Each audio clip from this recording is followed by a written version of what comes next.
Good morning बच्चों। तो आज हम इंग्लिश ग्रामर के चैप्टर 9 की एक्सरसाइजेस फिल करेंगे। क्या करने वाले हैं? आज हम इंग्लिश ग्रामर के चैप्टर 9 की एक्सरसाइजेस फिल करने वाले हैं। तो चलिए स्टार्ट करते हैं। तो जो हमारी एक्सरसाइज नंबर 1 है वो क्या है? Fill in the blanks using correct form of verbs. आपको क्या करना है? आपको ये ब्लैंक्स फिल करने हैं। क्या करके?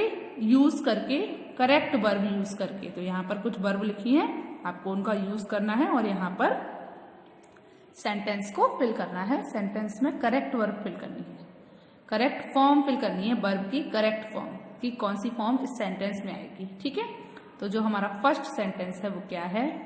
आई ब्लैंक ईटिंग एन आइसक्रीम। तो यहाँ पर क्या लिखा हुआ है बच्चों? लाइक। तो हम यहाँ पर लाइक फिल करेंगे। I like eating an ice cream, मतलब मुझे आइसक्रीम खाना पसंद है। मुझे क्या पसंद है? आइसक्रीम खाना पसंद है। तो I like eating an ice cream. तो मुझे क्या पसंद है बच्चों? मुझे आइसक्रीम खाना पसंद है। तो आपको समझ आया इसमें हमने क्या फिल किया? लाइक। चलिए उसके बाद जो हमारा सेकंड सेंटेंस है वो क्या है? My mother blank for a swimming every morning, मतलब मेरी माताजी जाती हैं प्रत्येक सुबह। किसके लिए? तैरने के लिए। तो मेरी माताजी प्रत्येक सुबह तैरने के लिए जाती हैं। तो बच्चों देखिए यहाँ पर जो हमारी वर्ब है वो है गो, लेकिन हमारा सब्जेक्ट सिंगुलर है और प्रेजेंट इंडेफिनिट टेंस में जब कोई भी हमारा सिंगुलर सब्जेक्ट होता है तो उसके साथ क्या आता है? वर्ब में ES आता है या फिर S आता है। तो यहाँ पर मदर गोज क्या लग जाएगा? इस जो हमारी वर्ब है उसको क्या बन जाएगी? गोज। ES लग जाएगा क्योंकि ये हमारा प्रेजेंट इंडेफिनिट टेंस है ना, सिंपल प्रेजेंट टेंस है ना। तो जब हमारा कोई सिंगुलर सब्जेक्ट होता है तो हमारी वर्ब में क्या हो जाता है? S या ES लग जाता है। तो इसीलिए यहाँ पर हमारी वर्ब क्या हो गई? वर्ब में क्या लग गया? ES लग गया। तो my mother goes for a swim every morning. My mother goes for a swim every morning. चलिए तो क्या बना बच्चों बताइए?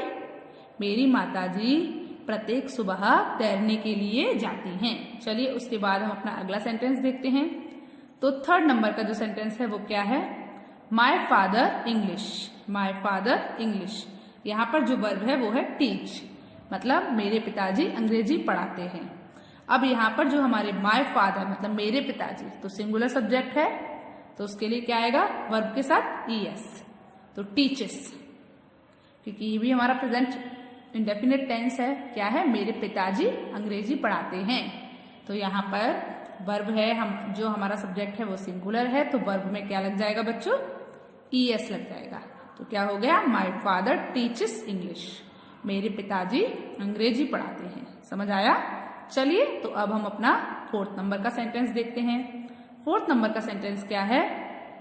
माई नेबर्स आर अर्ली राइजर, मतलब मेरे जो नेबर्स हैं, मेरे जो पड़ोसी हैं, वे जल्दी उठते हैं। उनको मतलब जल्दी उठना पसंद है, ठीक है? The blank by 5 AM। The blank by 5 AM, मतलब वे 5 बजे उठ जाते हैं। कितने बजे उठ जाते हैं बच्चों? 5 बजे। तो यहाँ पर गेट अप पूरा जैसा है वैसा आ जाएगा क्योंकि यहाँ पर हमारा जो सब्जेक्ट है वो प्लूरल है और प्लूरल में प्रेजेंट इंडेफिनिट टेंस में प्लूरल जब होता है तो उसमें कोई भी क्या नहीं आती है बच्चों? S या ES नहीं आता है वर्ब के साथ, तो इसीलिए गेट अप। तो my neighbours are early riser, they get up 5 AM, मतलब मेरे पड़ोसी जल्दी उठने वाले हैं। जल्दी उठते हैं मतलब जल्दी उठने वाले लोग हैं। तो वे कितने बजे उठ जाएंगे?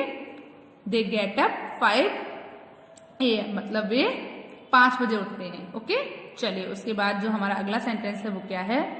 Rahul blank a glass of milk every morning, मतलब राहुल दूध का एक ग्लास पीता है। कब? प्रत्येक सुबह, क्योंकि यहाँ पे आपकी जो वर्ब है वो ड्रिंक दी हुई है ना। तो राहुल आपका कैसा सब्जेक्ट है बच्चों? सिंगुलर सब्जेक्ट है, तो उसमें वर्ब के साथ S या फिर ES लगेगा। तो यहाँ पर हमने क्या लगाया है? S लगाया है। तो Rahul drinks a glass of milk every morning. Rahul drinks a glass of milk every morning, मतलब राहुल प्रत्येक सुबह दूध का एक ग्लास पीता है। चलिए उसके बाद हम अपना अगला सेंटेंस देखते हैं। तो 6 नंबर का जो सेंटेंस है हमारा वो क्या है, my father often blank to lock the door, मतलब मेरे पापा अक्सर भूल जाते हैं, क्या भूल जाते हैं, दरवाजा बंद करना, दरवाजे को लॉक करना भूल जाते हैं। तो यहाँ पर जो हमारी वर्ब फिल होनी है वो है फॉरगेट। क्या है बच्चों, फॉरगेट। तो क्या आएगा, my father often forget to lock the door. ठीक है, चलिए अब हम अपनी अगली एक्सरसाइज देखते हैं। तो अगली एक्सरसाइज क्या है, जो हमारी बी नंबर की एक्सरसाइज है उसको देखिए क्या है, complete the paragraph using the past tense of the verb given in the brackets. तो आपको यहाँ पर जो ब्रैकेट में वर्ब दी हैं आपको उन्हें पास्ट टेंस में यूज करना है। कौन से टेंस में यूज करना है बच्चों, पास्ट टेंस में। आपको जो वर्ब दी है वो प्रेजेंट में दी है, पर आपको उसको किस में यूज करना है, पास्ट में यूज करना है। चलिए देखते हैं कैसे करेंगे। यस्टरडे संडे, आप देख सकते हैं यहाँ पर आपको एक ब्रैकेट में इज दिया हुआ है, तो इज की जगह इज एक प्रेजेंट टेंस की वर्ब हो गई। अब हमें इसे पास्ट में करना है तो हम क्या लिखेंगे, वॉज। इसके स्थान पर क्या करेंगे बच्चों, वॉज। तो यस्टरडे वॉज संडे। ठीक है, चलिए उसके बाद आगे क्या है, we go to the zoo, we go to the zoo. तो बच्चों आप देख सकते हैं यहाँ पर ब्रैकेट में क्या लिखा है, गो, और गो का पास्ट में बनाएंगे तो क्या बनेगा, वेंट। गो की सेकंड फॉर्म वेंट होती है ना, तो क्या आएगा यहाँ पर, वेंट। ठीक है, तो क्या हो गया, we went to the zoo. Yesterday was Sunday, मतलब कल संडे था। We went to the zoo, हम कहाँ गए थे, चिड़ियाघर गए थे। तो आपकी जो भी वर्ब हैं वो आपको कैसी फिल करनी है, पास्ट में फिल करनी है। चाहे जो भी वर्ब आएगी उसको आपको पास्ट टेंस में फिल करना है। जैसे हमने इस की जगह वॉज किया, गो की जगह वेंट किया, तो क्या हो गया बच्चों, यस्टरडे वॉज संडे, मतलब कल संडे था। We went to go, we went to the zoo, हम चिड़ियाघर गए। देयर बी, वहां हमने, तो देयर बी सी की जगह हमने उसकी सॉ किया। सी का सेकंड फॉर्म क्या होता है, सॉ। तो सी का पास्ट में क्या चेंज हो गया, सॉ। तो देयर बी सॉ, मतलब हमने देखा। क्या देखा बच्चों, lion, tigers, leopards and elephants. तो हम कल संडे था, हम चिड़ियाघर देखने गए। ठीक है, चिड़ियाघर गए, कल संडे था, हम चिड़ियाघर गए। वहां हमने देखा, किसको देखा, लॉयंस, लायंस, टाइगर्स, लेपर्ड्स और एलिफेंट्स को। ठीक है, आगे देखिए, we have a wonderful day. तो हमने हैव की जगह पर बच्चों क्या यूज किया है, हैड। सी की जगह पर क्या यूज किया था, शॉ। तो सी की जगह पर सॉ यूज किया और हैव की जगह पर हमने क्या यूज किया, हैड, क्योंकि हैव हमारा प्रेजेंट में यूज होता है और पास्ट में हम क्या यूज करते हैं, हैड। तो we had a wonderful day, मतलब हमारा एक शानदार दिन था। मतलब जिस दिन हम लोग घूमने गए थे वो कैसा दिन था, शानदार दिन था। We had a wonderful day. उसके बाद we enjoy watching animals, we enjoy the watching animals, हमने मजा किया था, कैसे, जानवरों को देखकर। तो इंजॉय की पास्ट फॉर्म क्या हो गई, इंजॉयड। इंजॉय की पास्ट फॉर्म क्या हो गई बच्चों, इंजॉयड। तो वी इंजॉयड वॉचिंग एनिमल्स। तो वी इंजॉयड वॉचिंग एनिमल्स, मतलब हमने जानवरों को देखकर मजा किया। तो आपको समझ आया, यहाँ पर हमने इंजॉय की जगह क्या फिल किया, इंजॉयड। तो यहाँ पर हमने सी की जगह सॉ फिल किया, हैव की जगह हैड फिल किया और इंजॉय की जगह पर इंजॉयड फिल किया। तो बच्चों आपको ये एक्सरसाइज समझ आई, और इसकी जगह पर हमने वॉज फिल किया था और गो के प्लेस पर हमने वेंट फिल किया था। तो आपको ये एक्सरसाइज समझ आ गई। चलिए तो अब हम अपनी अगली एक्सरसाइज देखते हैं। अगली एक्सरसाइज क्या है हमारी, देखिए आप लोग, क्या है बताइए मुझे, बोलिए। तो सी नंबर की जो हमारी एक्सरसाइज है वो है fill in the blanks with the past continuous tense. तो पहला देखिए क्या है, वी वर एक्सपेक्टिंग। तो हमने यहाँ पर पास्ट कंटिन्यूअस में चेंज करना है ना बच्चों, तो एक्सपेक्ट का क्या आया, वर एक्सपेक्टिंग। तो we were expecting many guest that day, मतलब क्या हुआ, हम उस दिन कई मेहमानों की उम्मीद कर रहे थे। आगे देखिए, मदर कुक, यहाँ पर आपको एक वर्ब दी है और आपको वो पास्ट कंटिन्यूअस में लिखनी है, तो आप कैसे लिखोगे, पहले आप लिखोगे मदर हमारा सिंगुलर सब्जेक्ट है तो वॉज आएगा, फिर कुक का कुकिंग आईएनजी लग जाएगी, क्योंकि जो हमारा पास्ट कंटिन्यूअस टेंस होता है उसमें क्या होता है, हेल्पिंग वर्ब लगती है वॉज वर्ब और फिर वर्ब के साथ आईएनजी लगता है। तो हमारी जो सब्जेक्ट है वो सिंगुलर था तो वॉज, और हेल्पिंग वर्ब कुक, तो जो हमारी मेन वर्ब है वो है कुक, तो उसके साथ आईएनजी, तो क्या हो गया, मदर वॉज कुकिंग, मतलब मम्मी खाना बना रही थी, मम्मी डिलीशियस डिशेस बना रही थी, मतलब स्वादिष्ट जो डिशेज हैं वो बना रही थी। कहाँ पर, इन द किचन में। तो हम क्या कर रहे थे, हम उस दिन कई मेहमानों की उम्मीद कर रहे थे। और यहाँ पर फिर क्या हुआ, माताजी रसोई में डिलीशियस डिशेस बना रही थी, मतलब माताजी किचन में डिलीशियस डिशेस बना रही थी। उसके बाद देखिए, फादर वॉज टाइडिंग, यहाँ पर आपको क्या दिया है, टाइडी, और उसका हमने क्या फिल किया, वॉज टाइडिंग, क्योंकि फादर हमारा सिंगुलर सब्जेक्ट है ना, तो इसीलिए हमने क्या किया बच्चों, वॉज टाइडिंग। तो father was tidying the living room while my elder brother was laying the table. तो यहाँ पर आपका जो ले दिया था उसका हमने क्या फिल किया है, वॉज लेइंग, वॉज लेइंग। तो क्या हो गया बच्चों, मतलब पिताजी लिविंग रूम साफ कर रहे थे, मतलब पापा जो थे हमारे वो क्या कर रहे थे, लिविंग रूम साफ कर रहे थे, जबकि मेरा बड़ा भाई टेबल बिछा रहा था। क्या कर रहा था, मेज बिछा रहा था, मतलब टेबल्स को बिछा रहा था। ठीक है, उसके बाद अब जो हमारी वर्ब दी है वो दी है हेल्प, तो हमें आई वॉज हेल्पिंग, तो हमने हेल्प को आईएनजी में यूज किया और फिर वॉज लगाया, क्योंकि पास्ट कंटिन्यूअस में चेंज करना है। तो क्या हो गया, I was helping my brother by bringing the plates and the spoons, मतलब मैंने क्या किया, मैं अपने भाई की मदद कर रही थी, किसमें बताइए, किसमें कर रही थी, प्लेट्स और चम्मच को लाने में।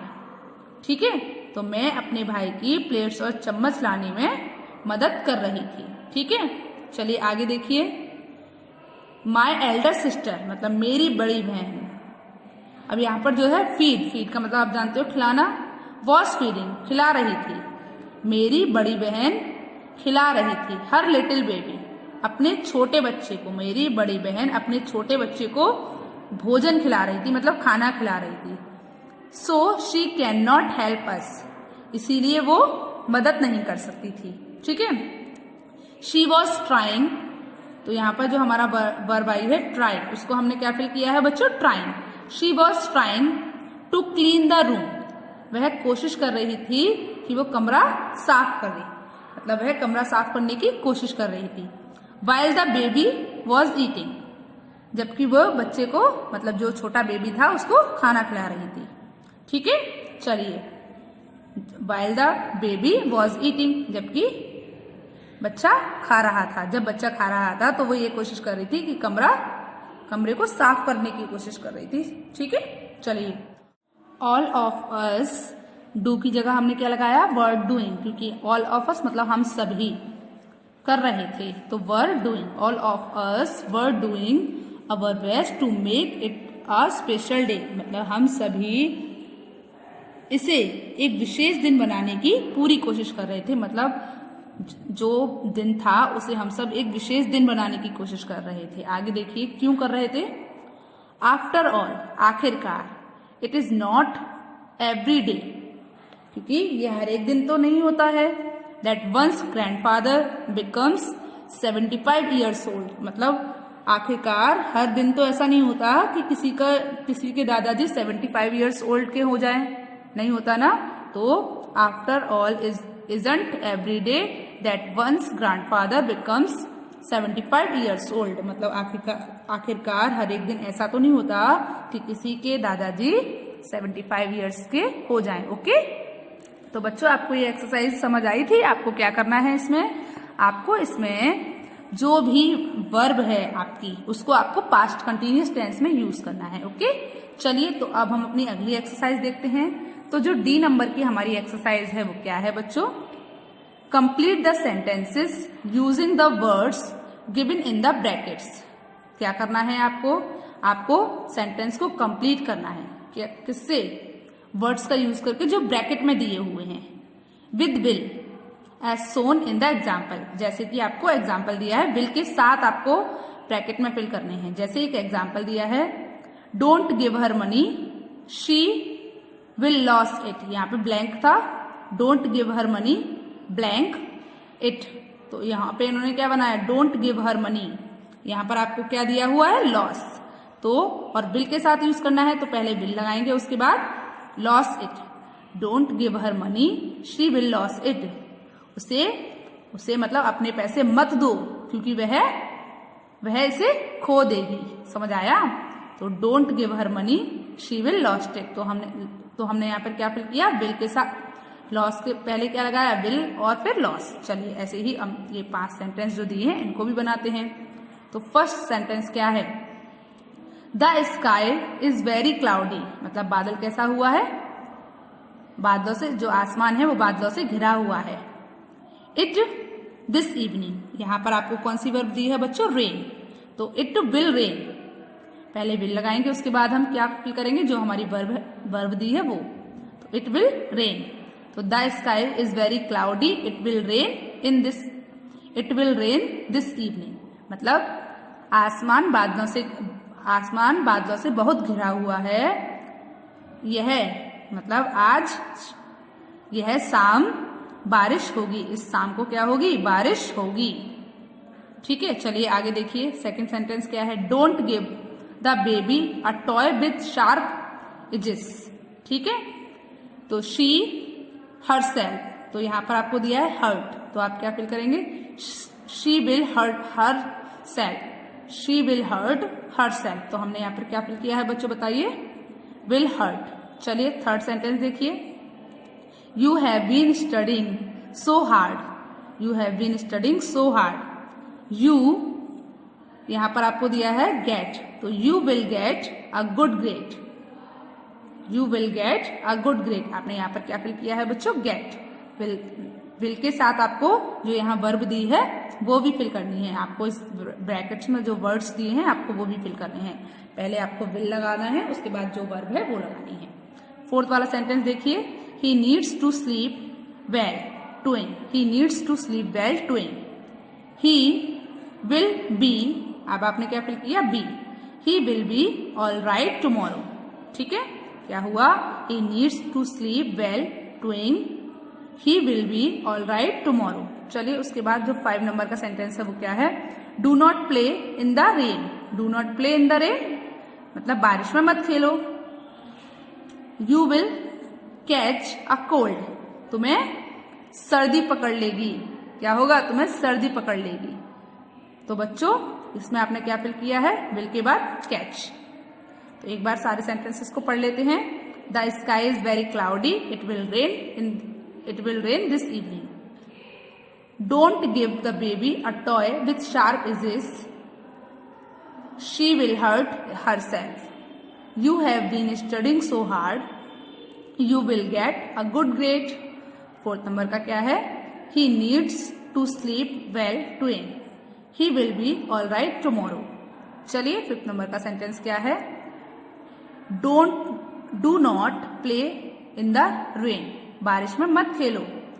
You will catch a cold मतलब तुम्हें सर्दी पकड़ लेगी। तो आपको समझ आया, आपको इसमें क्या करना है, विल के साथ जो आपको यहाँ पर वर्ब्स दी हैं ब्रैकेट में वो आपको फिल करनी है इन सेंटेंसेस में। ओके, तो बच्चों आपको इंग्लिश ग्रामर के चैप्टर 9 की exercise number A, B, C and D समझ आई। तो आज आपको होमवर्क में क्या करना है, आज आपको होमवर्क में exercise number A, B, C and D अपनी इंग्लिश ग्रामर की फेयर नोटबुक में लिखनी है। ओके, समझ आई मेरी बात? चलिए गुड बाय।